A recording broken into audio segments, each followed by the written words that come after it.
So I think the world would really be a good place if all of us sat together and discussed our problems and leave aside all the differences.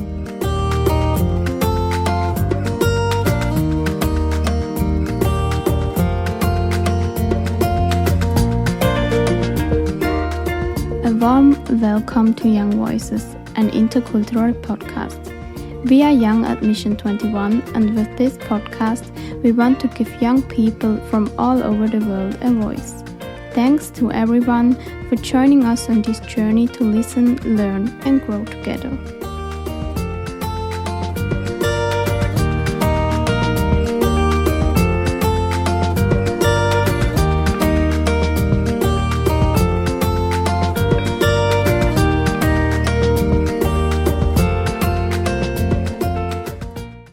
A very warm welcome to everyone. It's me, Barbara, from the Young at Mission 21 team, together with my colleague, Nina. Hello, Nina. Hello, everyone. And we are together today, and we are very happy to welcome to this podcast a very great woman working in the South Sudan. It's Nyanagun. And hi, Nyanagun. And I'm very, very happy that you could make it to this podcast. A warm welcome to you. Nyanagun, as I said, is in the South Sudan. Nyanagun is working as a midwife there in a very important work. So she's helping women during their pregnancy, I guess all women have, so we will talk maybe about that too, and also giving birth and helping with the newborn babies. So Nyanagun, very welcome, very great to have you here. Maybe you would like to introduce yourself a little bit. Thank you so much.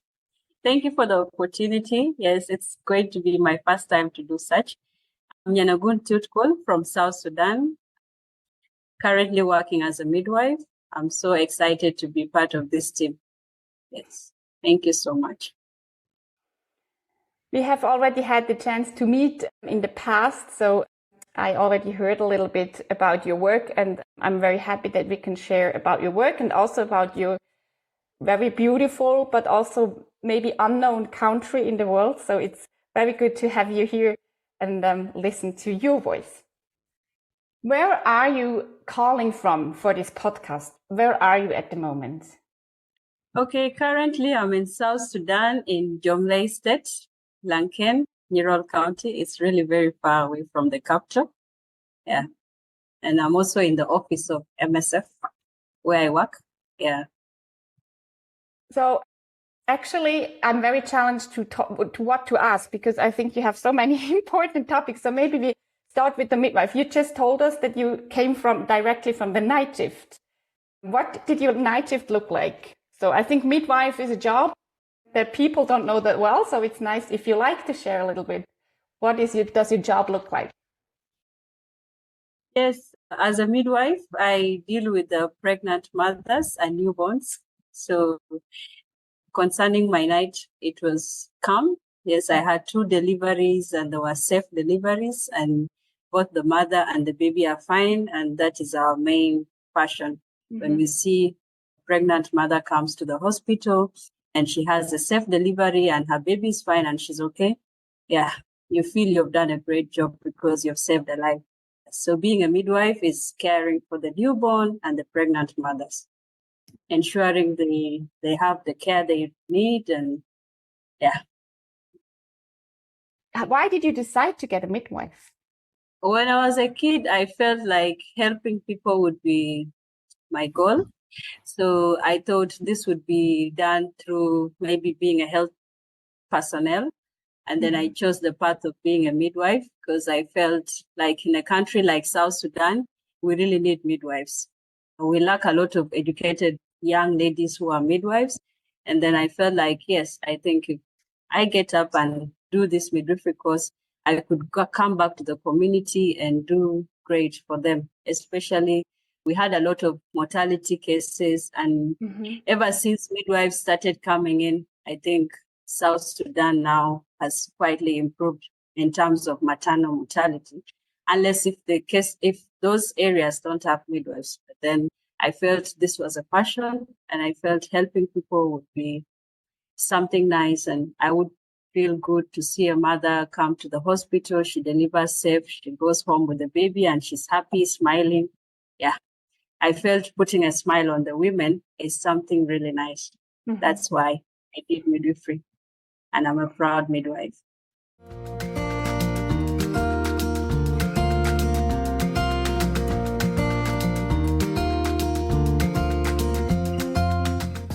I decided to do it, and I'm happy with it. Wow, Yeah. that's great. It's great to hear. How long have you been working as a midwife now?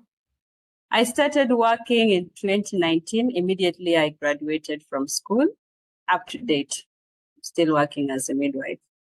Yeah. So you started 2019 with like learning as a midwife, or did you finish then?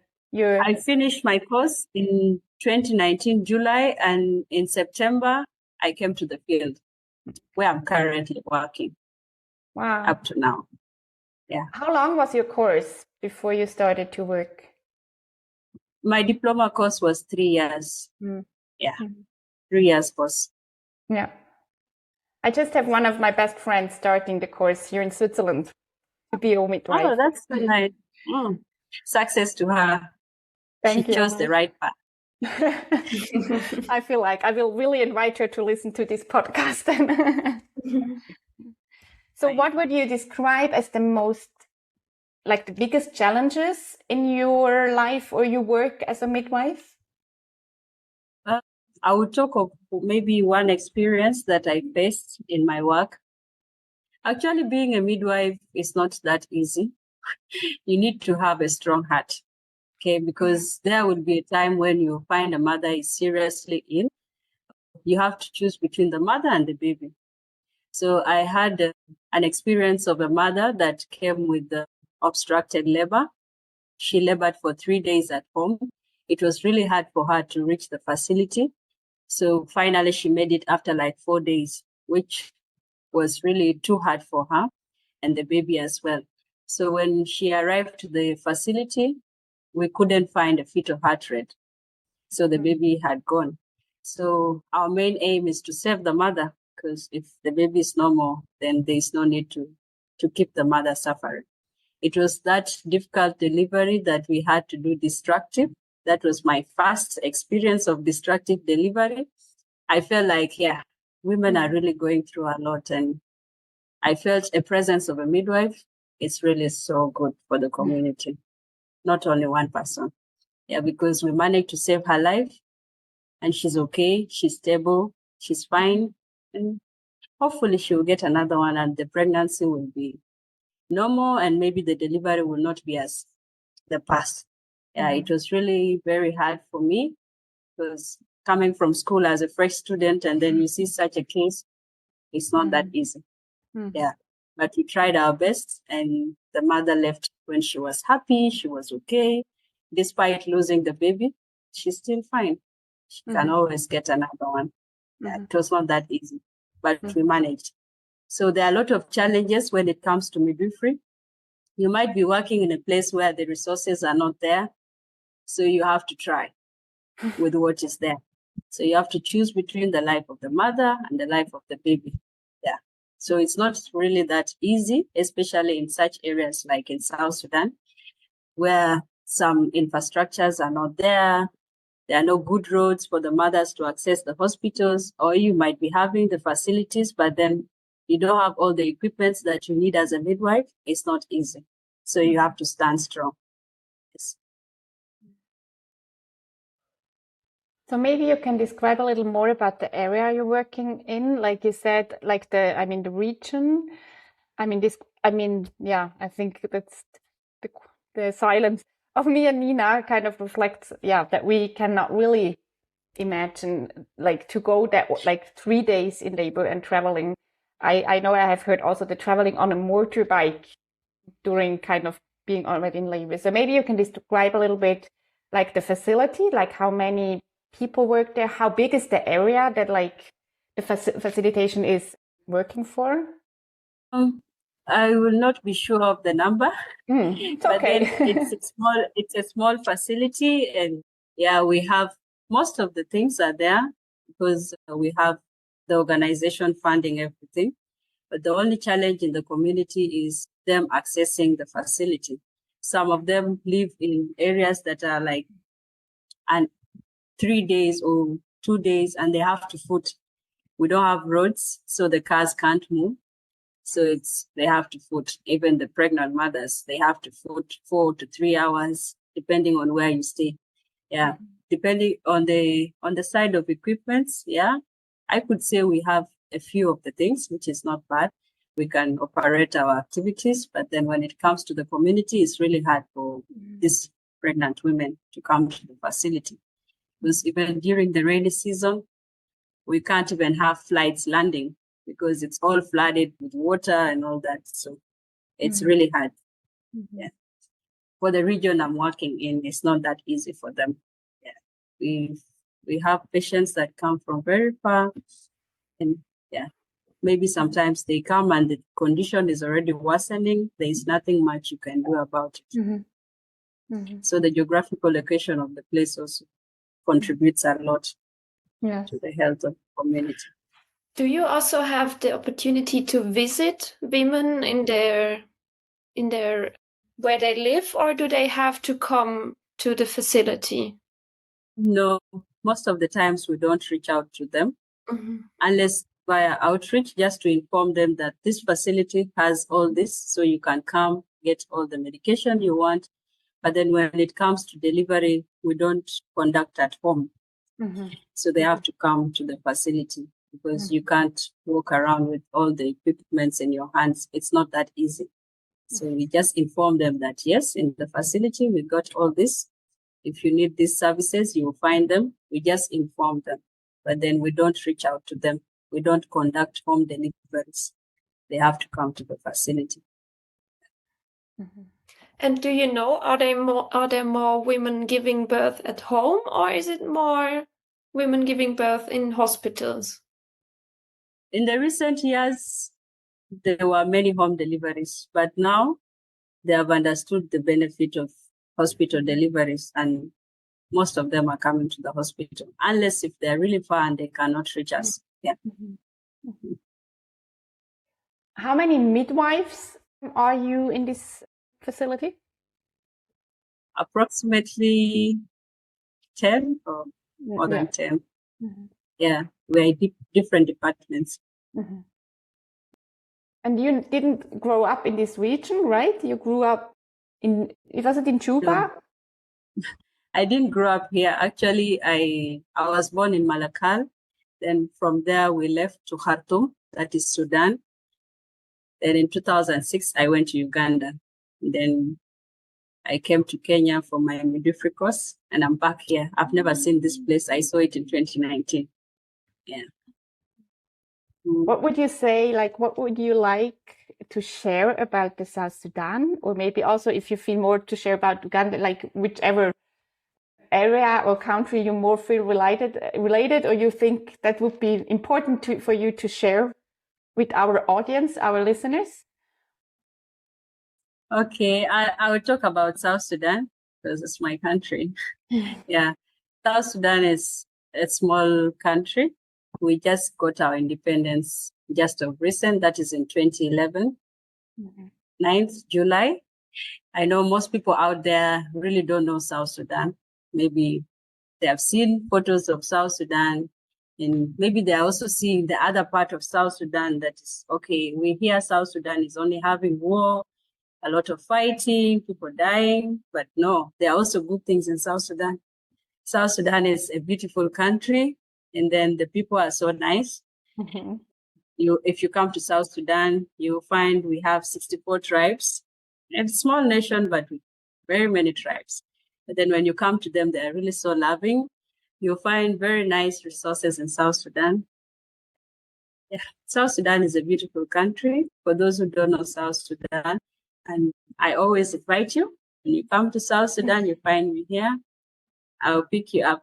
Yeah, but it's a small country with very beautiful things. live about the war and everything. Mm-hmm. The people here are so good, they're so amazing, and we want the best.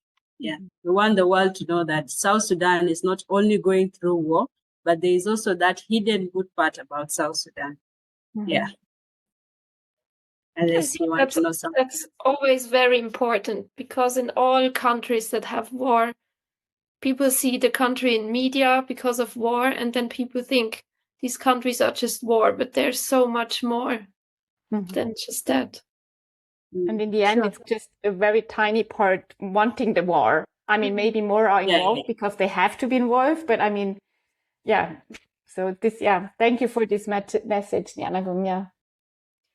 And does every tribe have their own language, or how many languages do you have, or what is the main language in the country? The official language, we are using English, because if we say 64 tribes, there is no any other language that, you'll find people in South Sudan speak English. They also speak Arabic, and then the other dialects come in. Yeah, for the different. Which ones do you speak? But when to South Sudan, we speak English, we speak Arabic, and me personally, Nuer, one of the tribes in South Sudan, so I speak Nuer. Yeah. I knew that there's so many languages. I'm just always amazed again, like how diverse and like how much in like small places, like different dialects or even languages in one place are, or like the tribes you describe in this country. This is really amazing.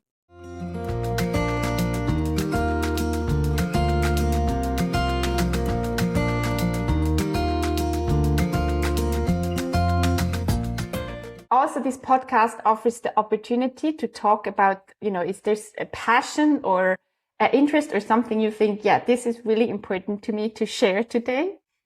I would talk about what I loved when I went to Switzerland is, bringing all the communities together, all the different cultures together, and everyone from different continents.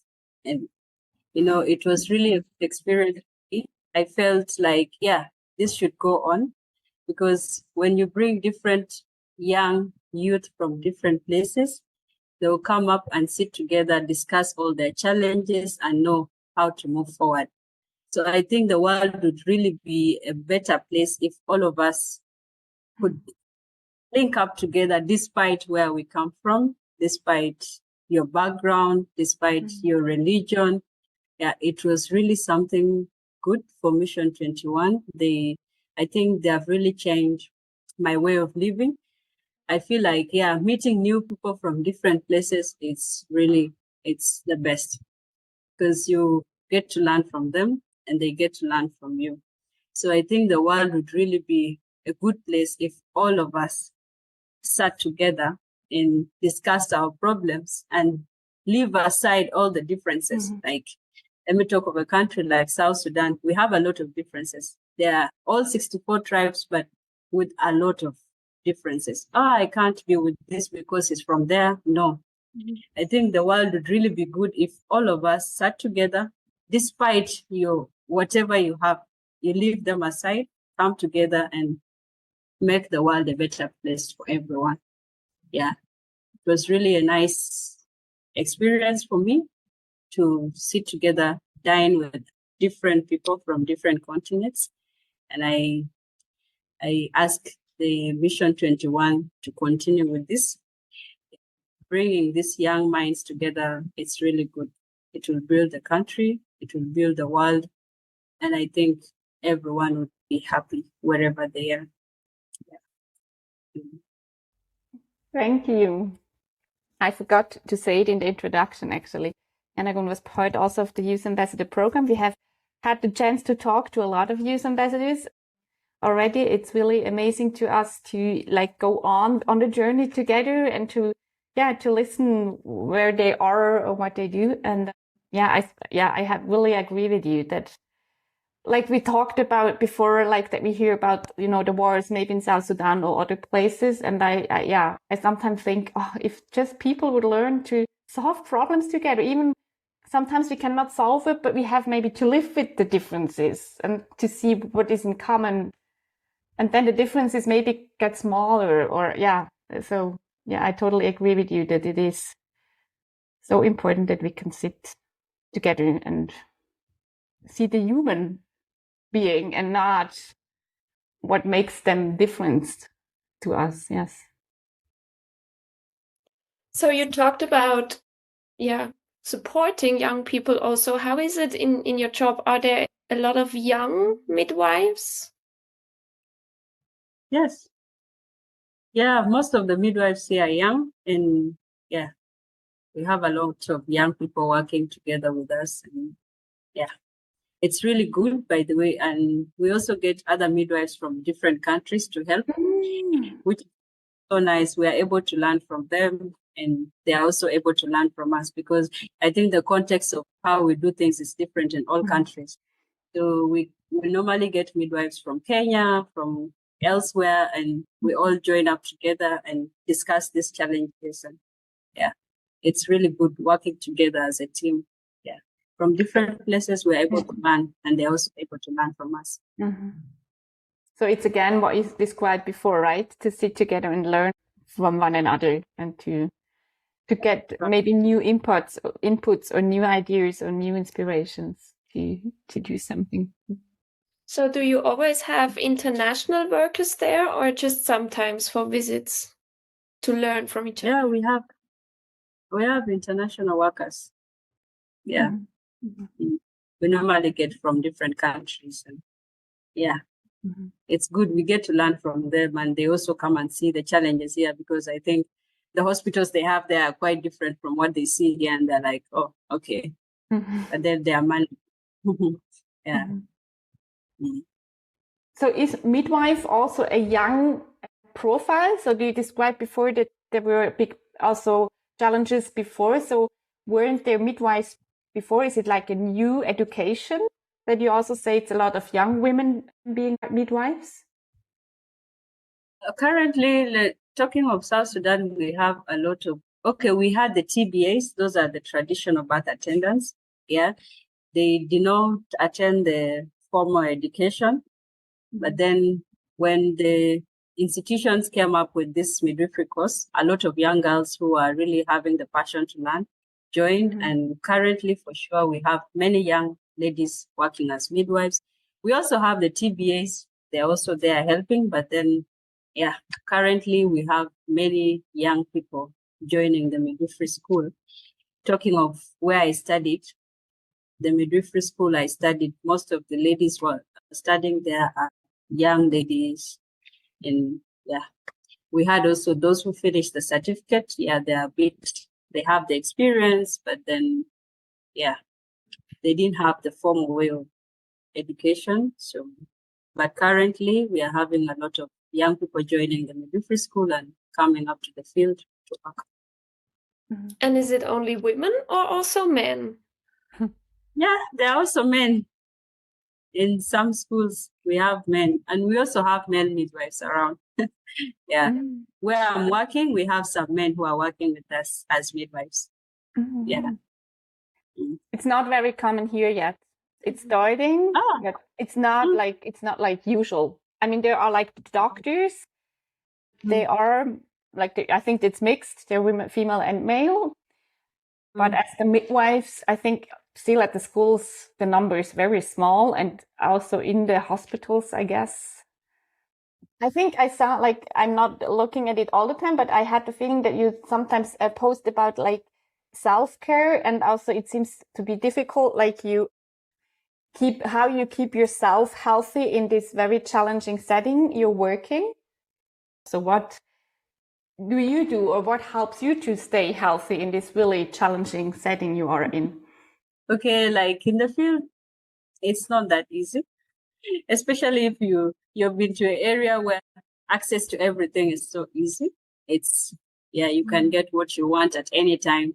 But here it's really a small town, remote area with very limited internet also, which is so challenging because it can take you like weeks to communicate with family, or it depends.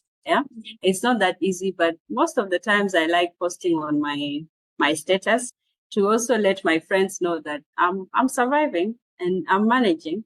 and also to let the family know, because most of the times they will be like, oh, we haven't seen you in a while and we don't know what's happening down there. So most of my posts are about how I'm doing in the field, how I'm enjoying the life. And, I do that just to sometimes take off the stress, because if I feel like I'm really so exhausted, I want to leave this place, I want to go very far. And then I'll be like, but I think I'm managing. I think it's not that hard. Because there are also some people who also, like me, came from far and their families are far. So I feel like we are many. It's not only me. So, and we are doing this for the community. We want these women to feel good and to have this safe deliveries. So I feel like most of my posts are about my job and also encouraging others. Like most of my friends who are who are low, they feel like, life is hard and this. I feel like, okay, let's just entertain each other. Things are not that bad. We can manage since we are helping our community. Yeah. Seems to me to be a very brave mindset, and maybe also very healthy for you, but also very impressive.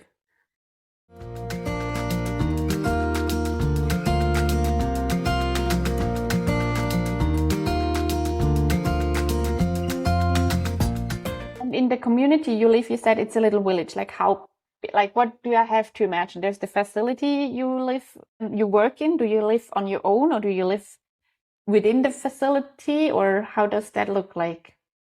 No, I stay out.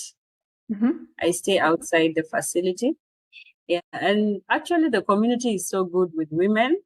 It's only men that normally have issues, but for ladies, it's far safe.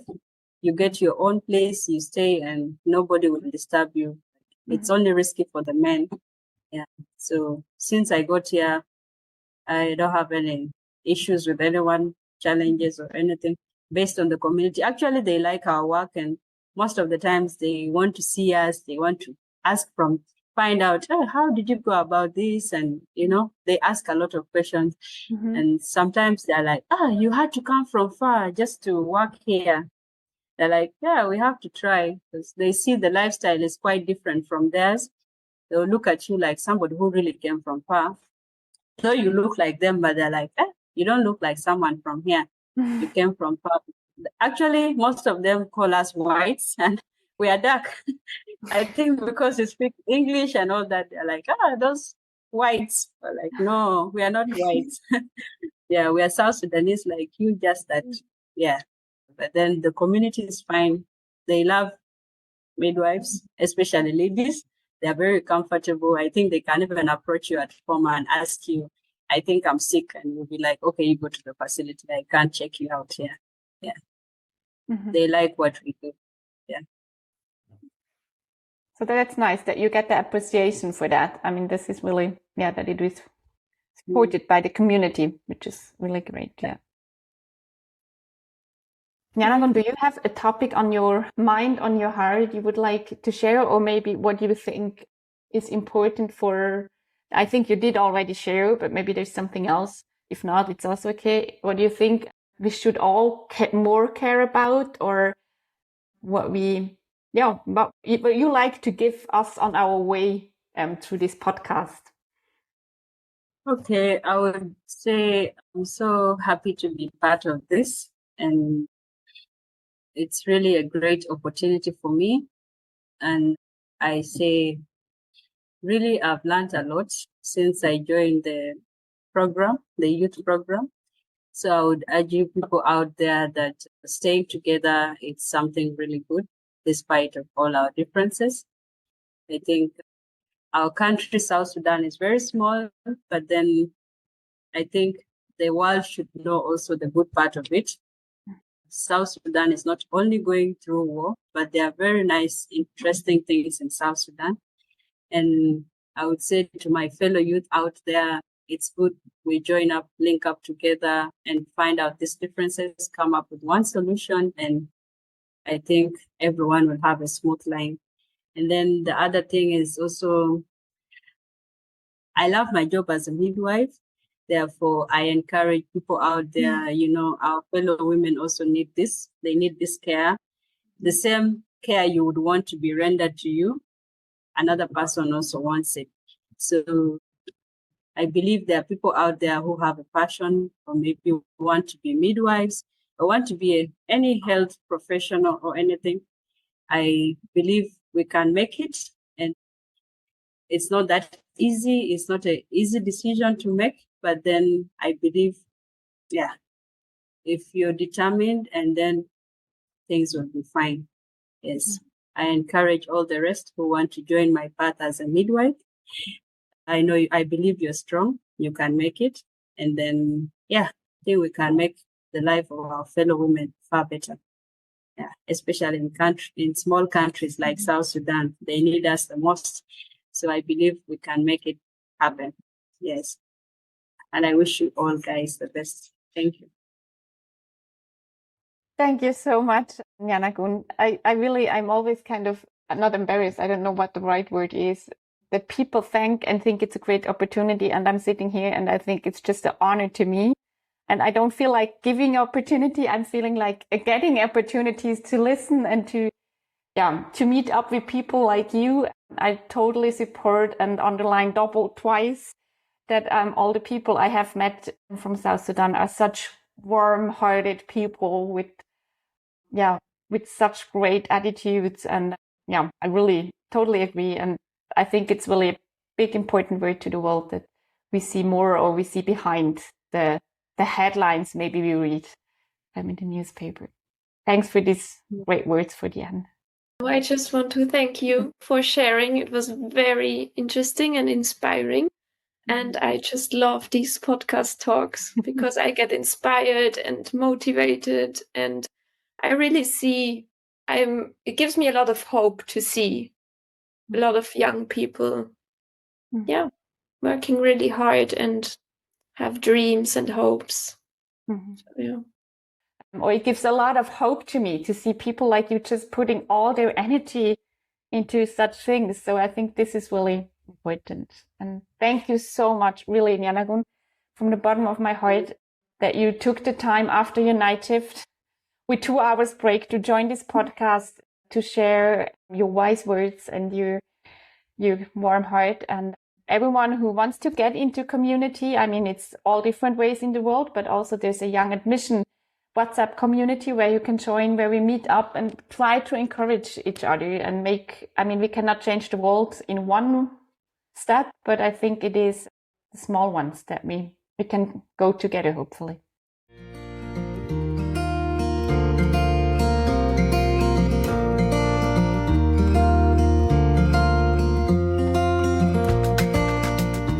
Have a good time, and if you haven't already, follow Young Admission 21 on Instagram and Facebook, where you can learn more about us and our projects.